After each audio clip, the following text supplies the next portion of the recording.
Online classes of Rawat Public School online classes. Class 12th subject Geography. Last video we have discussed the chapter number 15 and chapter number 15. So we are continue this chapter.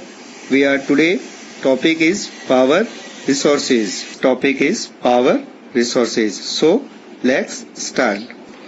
Power or energy play a vertical role in our life. We also need power from industrial, agriculture, transport, communication and defense. यानी कि जो ऊर्जा है यानी कि जो light है, विद्युत है, वो हमारे जीवन में बहुत सारे महत्वपूर्ण अलग अलग तरीके से बहुत महत्वपूर्ण भूमिका निभाते हैं. हमें जो पावर यानी कि जो विद्युत है उसकी आवश्यकता इंडस्ट्री यानी उद्योग, एग्रीकल्चर कृषि, ट्रांसपोर्ट यानी यातायात, कम्युनिकेशन यानी संचार और डिफेंस यानी सुरक्षा में पड़ती है. Power resources may be broadly categorized for conventional power and non-conventional resources. यानी कि जो हमारे जो पावर यानी कि जो ऊर्जा के जो संसाधन है उन्हें मुख्यतः दो भागों में बांटा जाता है, परंपरागत और गैर परंपरागत. पहले हम परंपरागत उद्योग के बारे में जानेंगे. परंपरागत ऊर्जा के स्रोत कौन कौन से हैं? Conventional sources. Conventional source of energy are these which have been the common use for long time. यानी कि जिनका उपयोग हम लंबे समय के लिए विद्युत यानी कि ऊर्जा प्राप्त करने के लिए कर रहे हैं, वो कन्वेंशनल सोर्स यानी कि परंपरागत जो स्रोत हैं वो माने जाते हैं.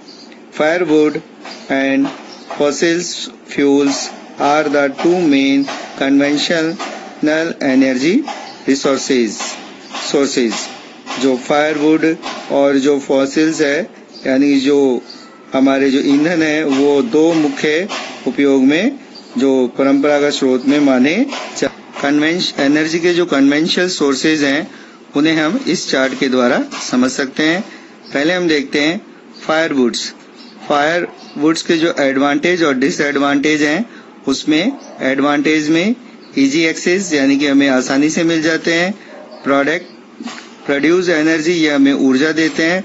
To large number of population यानी कि बहुत जो जनसंख्या है, बड़ी जनसंख्या को ऊर्जा प्रदान करने का काम ये करते हैं. डिसएडवांटेज में कलेक्शन इज टाइम कंज्यूमेंस यानी कि इसे इकट्ठा करने में बहुत समय लगता है. पॉल्यूटिंग यानी कि ये बहुत प्रदूषक होते हैं. प्रोमेटिंग ग्रीन हाउस इफेक्ट यानी कि जो ये ग्रीन हाउस यानी कि जो हमारे ग्रीन हाउस इफेक्ट को ज्यादा इफेक्टिव करते हैं, उसे डैमेज करने का काम करते हैं. डिफॉर्मेशंस यानी कि जो ये इसको दोबारा से इसका उपयोग नहीं किया जा सकता. कोल में एडवांटेज है एक्सट्रीमली अवेलेबल यानी कि बहुत अधिक मात्रा में मिलता है. एफिशिएंस कंजर्वेशन ऑफ इलेक्ट्रिसिटीज यानी कि जो बहुत अधिक मात्रा में हमें ऊर्जा प्रदान करता है. डिसएडवांटेज में पॉल्यूटिंग सोर्सेज यानी कि ये एक प्रदूषण का मुख्य स्रोत है. बल्कि टू ट्रांसपोर्ट यानी कि जो एक स्थान से दूसरे स्थान पर ले जाने में इसे समय लगता है. उसके बाद आते हैं अपन ऑयल के जो एडवांटेज हैं उसमें इजियर टू ट्रांसपोर्ट यानी कि इन्हें आसानी से एक स्थान से दूसरे स्थान पर ले जाया जा सकता है. बेसिक ऑफ पेट्रोकेमिकल इंडस्ट्रीज यानी कि जो पेट्रोकेमिकल इंडस्ट्रीज है उसके लिए बहुत ज्यादा उपयोगी माना जाता है, उनका लिए बहुत उपयोगी है. डिसएडवांटेज में अगर हम देखें तो depression of oxygen due to oil split and gas leakage यानी कि गैस लीकेज होने का बहुत ज्यादा खतरा होता है. Pollution releases cause acid rain यानी कि इससे जो निकलने वाला जो प्रदूषण है उससे एसिड रेन की संभावनाएं ज्यादा होती हैं. Explanation of new fuels is not easy यानी कि जो नए जो उपयोग हैं उनके लिए इसे उपयोग में करना बहुत ही जो सरल नहीं है.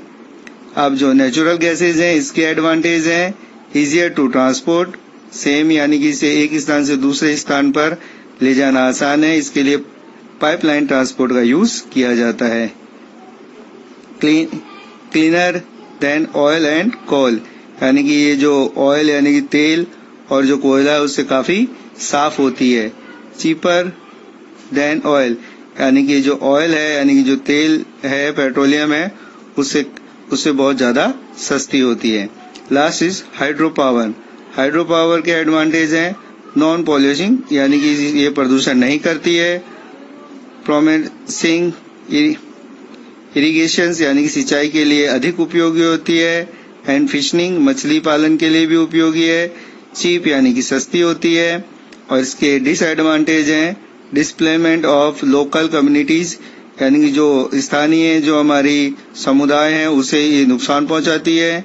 इंडस्ट्री लो लेइंग रीजनल, यानी कि जो बहुत कम मात्रा में पाई जाती है। एक्सपेंसिव टू सेटअप, इसे लगाना बहुत ही ज्यादा एक्सपेंसिव यानी महंगा होता है। तो हमने जो कन्वेंशनल सोर्सेज ऑफ एनर्जी में पढ़ा, first firewood, coal, oil, natural gases and hydro power. Next में हम इनको वन बाय वन इनके बारे में डिस्कस करेंगे।